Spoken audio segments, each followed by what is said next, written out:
Bonsoir à tous et bienvenue dans la première partie intitulée L'affaire du taxi de la nuit.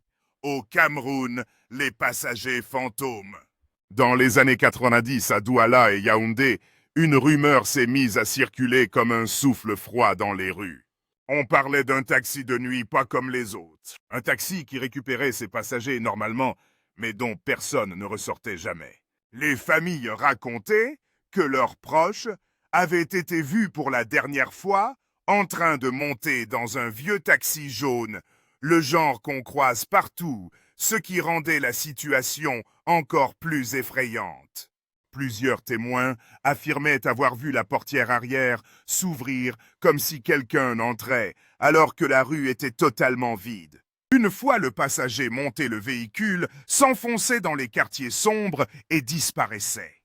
Les autorités ne trouvaient aucune trace des disparus et cette absence totale d'explication a transformé un simple fait divers en une véritable légende urbaine. Au fil des jours, une tension s'installait. Certains habitants préféraient marcher des kilomètres plutôt que d'arrêter un taxi la nuit.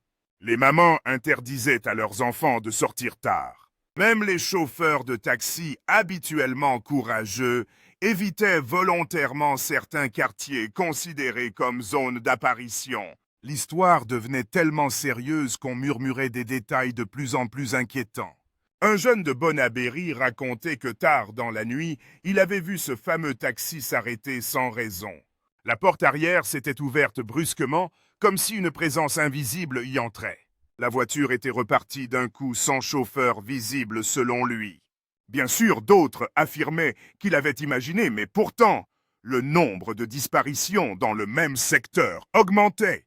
Petit rappel au passage, si tu suis cette histoire, pense à t'abonner, liker, commenter et partager pour soutenir la chaîne. C'est ainsi qu'est née la légende des passagers fantômes. Certains affirmaient que le taxi appartenait à un conducteur mort dans un accident violent quelques années auparavant. On disait même que depuis ce jour, le véhicule circulait toujours emprisonné entre le monde des vivants et celui des morts. Ce taxi serait condamné à errer la nuit, à attirer ceux qui rentrent tard, ceux qui sont fatigués, ceux qui ne se méfient pas.